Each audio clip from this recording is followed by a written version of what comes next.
João Paulo Adur, uma figura cuja presença se fez notar de forma incisiva e memorável nas telas televisivas durante as vibrantes décadas de 70 e 80, representava a personificação de uma beleza clássica aliada a um talento nato.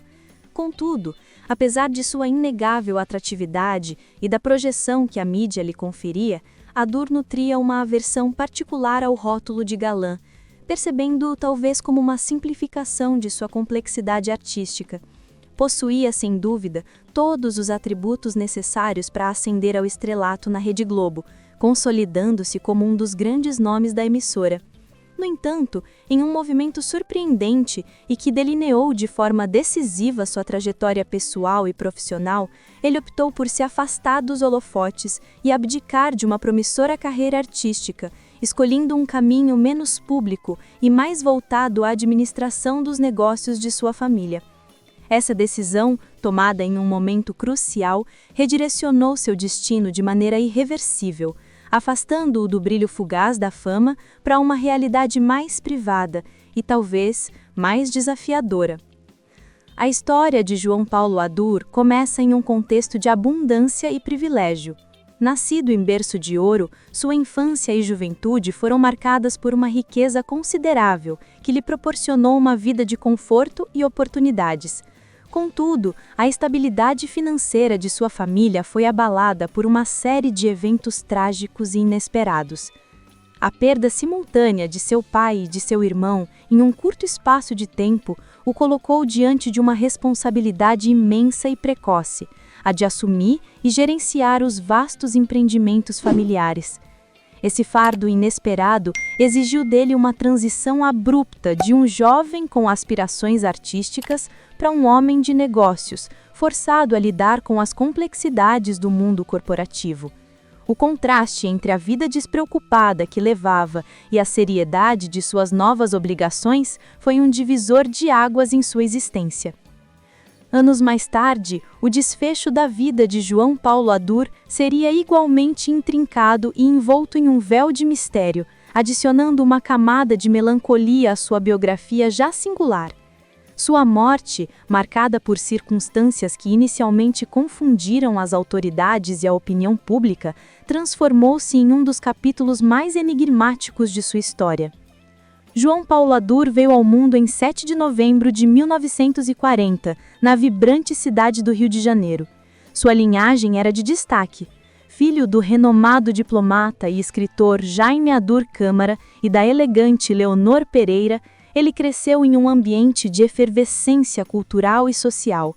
Teve apenas um irmão, cuja partida ocorreu em 2004, antecedendo a sua própria. Seu pai, Jaime Adur Câmara, era uma figura de múltiplos talentos e grande influência.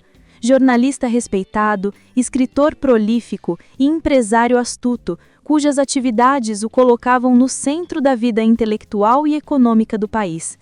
Sua mãe, por sua vez, representava a imagem da dama da alta sociedade, distinguindo-se pela elegância e refinamento. Esse contexto familiar privilegiado proporcionou a João Paulo Adur uma infância e adolescência imersas em um universo de cultura e sofisticação.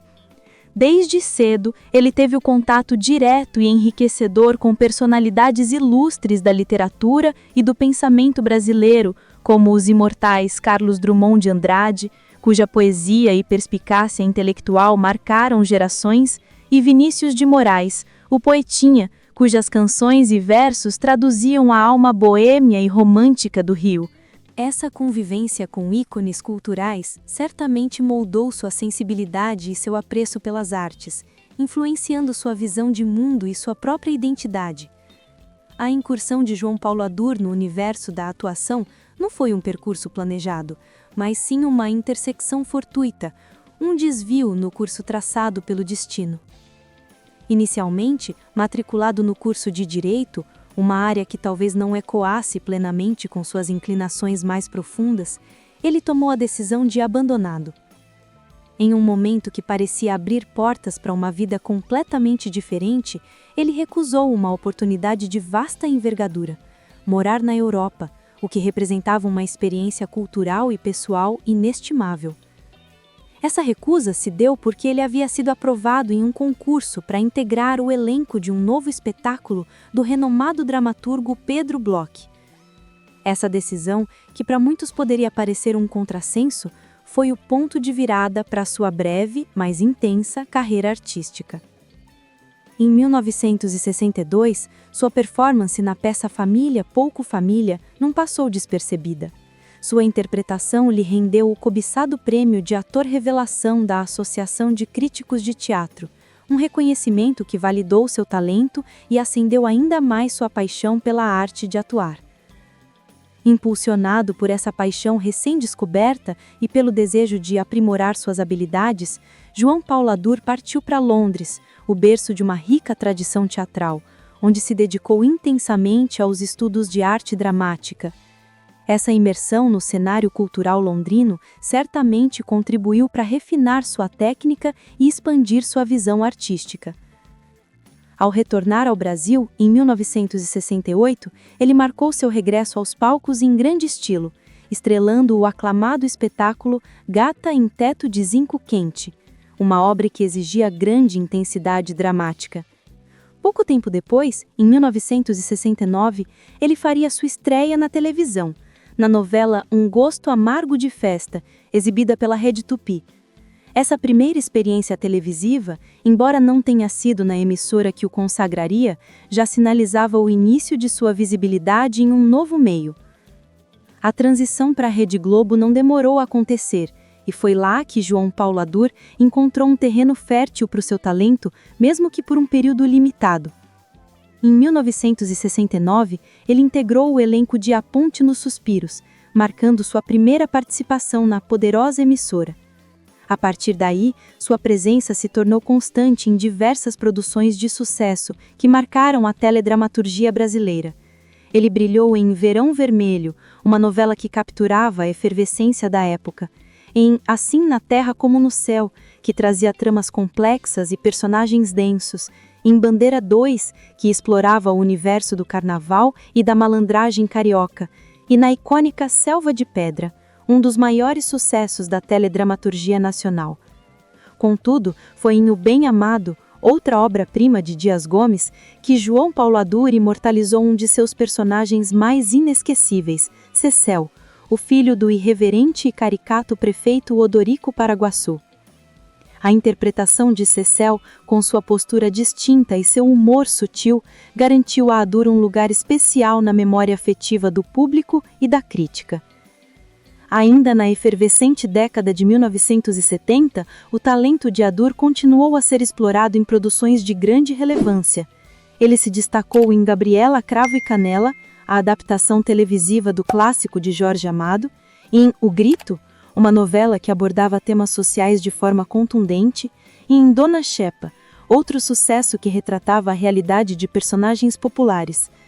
Nos anos 80, sua presença em cena permaneceu notável, com atuações em Corpo a Corpo, uma trama que explorava os relacionamentos humanos, em Brilhante, que trazia o glamour e os conflitos da alta sociedade, em As Três Marias, uma adaptação literária, e em Olhai os Lírios de Campo, outra obra inspirada em clássicos da literatura. Seu último trabalho na televisão ocorreu na novela Novo Amor, escrita pelo renomado Manuel Carlos para a Rede Manchete, em 1986. A decisão de migrar para uma emissora concorrente, na época, foi um movimento estratégico por parte de Adur, motivado pela esperança de conquistar papéis de maior destaque e complexidade, que realmente desafiassem seu potencial artístico. No entanto, essa expectativa, infelizmente, não se concretizou da forma como ele almejava. João Paulo Adur, sem sombra de dúvidas, era dotado de um conjunto de qualidades que o diferenciavam: talento inquestionável, beleza estonteante e um potencial artístico que poderia ter rivalizado com o sucesso estrondoso de ícones da teledramaturgia brasileira como Tarcísio Meira, com sua imponência e carisma, Francisco Cuoco, com sua versatilidade e presença marcante, e Tony Ramos, com sua profundidade interpretativa e popularidade. Contudo, apesar de todas essas virtudes, sua carreira foi persistentemente marcada pela predominância de papéis secundários, o que, com o tempo, gerou nele uma profunda frustração e um crescente desânimo. Ele próprio, em momentos de reflexão, confessou que não sentia orgulho genuíno dos personagens que interpretou ao longo de sua trajetória. Embora nunca lhe faltassem propostas e convites para atuar, ele raramente se sentia verdadeiramente entusiasmado com os tipos que lhe eram oferecidos. Era como se, para ele, o destino reservasse outros caminhos, afastando-o do ápice da fama que seu talento parecia prometer. Essa dissonância entre seu potencial e a realidade de sua carreira artística deixou uma marca indelével em sua percepção de si mesmo e de seu legado profissional. Em uma reveladora entrevista concedida à revista Contigo em 1994, João Paulo Adur abriu o coração e explicou o motivo de seu afastamento gradual da televisão, uma decisão que, para muitos de seus admiradores, permanecia um enigma. Ele explicou que a razão principal era a necessidade premente de assumir a gestão dos complexos negócios da família, um encargo que demandava sua atenção integral e o afastaria da vida artística. Como herdeiro de uma vasta fortuna, João Paulo desfrutou, por um longo período, de uma vida que poderia ser descrita como a de um verdadeiro playboy. Seus dias eram preenchidos por viagens luxuosas ao redor do mundo, a realização de diversos cursos que expandiam seus horizontes intelectuais e a despreocupação com as trivialidades financeiras cotidianas, como o pagamento de contas e boletos. Ele era um homem não apenas culto, mas também poliglota, dominando diversos idiomas e demonstrando uma mente ávida por conhecimento. Em suas redes sociais, João Paulo frequentemente revisitava o passado, compartilhando com seus seguidores fotos dos seus antigos trabalhos na televisão e no teatro. Nessas publicações, era possível vislumbrar uma certa nostalgia, um anseio pelos tempos em que sua identidade era indissociável das facetas de galã e artista. Essas lembranças eram um eco de uma vida que ele havia deixado para trás, mas que de alguma forma ainda o definia. Apesar da vida social ativa e das viagens, a essência de João Paulo Adur era a de uma pessoa solitária. Ele nunca se casou e não teve filhos, vivendo uma existência mais introspectiva. Sua morada era um apartamento elegante em São Conrado, bairro nobre da zona sul do Rio de Janeiro, onde residia sozinho. Essa solidão, embora talvez uma escolha pessoal, se tornaria um elemento central em seus últimos dias. No final de agosto de 2018, um silêncio incomum tomou conta do prédio onde João Paulo vivia. Nem o porteiro, sempre atento aos moradores, nem os vizinhos, habituados à rotina do edifício, o viram. A ausência de sua presença, somada a um odor forte e persistente que começou a se espalhar pelos corredores, gerou uma crescente apreensão. Diante do cenário inquietante, os vizinhos, movidos pela preocupação, decidiram acionar a polícia. Em 3 de setembro de 2018, a triste descoberta foi feita. João Paulo Adur foi encontrado morto e nu em seu apartamento. A cena do local, revirada e desorganizada, inicialmente levantou suspeitas de um crime de latrocínio, roubo seguido de morte. O ator tinha 77 anos. A análise preliminar indicou que ele estava morto há aproximadamente 10 dias e seu corpo já apresentava avançado estado de decomposição, um reflexo do tempo transcorrido desde seu falecimento. A notícia chocou o meio artístico e seus admiradores. Posteriormente, a família do ator deu a público para esclarecer os fatos, dissipando as especulações iniciais sobre um crime. Eles revelaram que João Paulo havia falecido em decorrência de um infarto fulminante. Essa explicação encontrava respaldo em seu histórico de saúde, pois ele sofria de problemas cardíacos pré-existentes. A família também pontuou que ele era avesso a seguir as recomendações médicas rigorosas, especialmente em relação à dieta, e que a solidão em que vivia dificultava o acompanhamento de sua medicação, tornando incerto se ele tomava os remédios corretamente. Quanto à desordem e ao estado revirado do apartamento, que tanto chamaram a atenção da polícia, seu sobrinho, Tomás Adur, ofereceu uma explicação doméstica e surpreendente. Segundo Tomás, o próprio João Paulo é uma pessoa extremamente desorganizada e bagunceira, e o apartamento, em seu estado final, era um reflexo de seus hábitos cotidianos. As investigações policiais corroboraram essa versão. A perícia não encontrou sinais de arrombamento na residência. Além disso, todos os objetos de valor do ator, como o dinheiro em espécie, joias, relógios importados e valiosas obras de arte, estavam intactos em seus devidos lugares. Nada havia sido roubado e não havia evidências de que ele tivesse sofrido qualquer tipo de violência física. A causa da morte, portanto, foi confirmada pela própria família ao portal G1 através do sobrinho Tomás Adur, que reiterou que o infarto ocorrera cerca de 10 dias antes da descoberta do corpo, explicando o avançado estado de decomposição. João Paulo Adur, portanto, não foi meramente um rosto bonito na televisão brasileira, uma figura efêmera do entretenimento.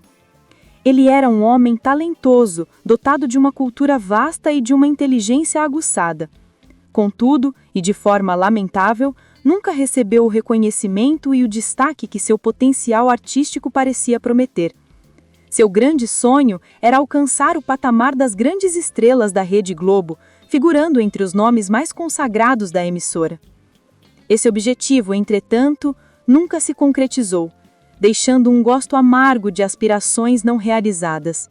Adur fez parte de uma época gloriosa da televisão brasileira, a chamada Era de Ouro, onde a teledramaturgia ganhava forma e se consolidava como um pilar da cultura nacional. No entanto, sua trajetória pessoal e profissional teve um desfecho que ecoava a solidão e a melancolia. Era um homem de imensa cultura, profundamente preocupado com a decadência cultural do Brasil, um tema que o afligia e sobre o qual ele frequentemente refletia. Carregava consigo uma visão crítica e sensível sobre o mundo que o rodeava, observando as nuances da sociedade e as transformações culturais com um olhar atento e, por vezes, pessimista. E de forma quase poética, simbolizando talvez seu próprio destino e sua incessante busca por sentido, ele faleceu com um livro em suas mãos. Esse gesto final, de um intelectual solitário imerso na leitura, sugere que ele talvez buscava nas palavras o consolo, a compreensão ou a fuga que a própria vida, em seus momentos derradeiros, lhe negou. Uma vida de contrastes, de brilho e reclusão, de potencial imenso e reconhecimento limitado, que se encerrou de forma íntima e reservada, deixando um legado complexo e uma história a ser lembrada.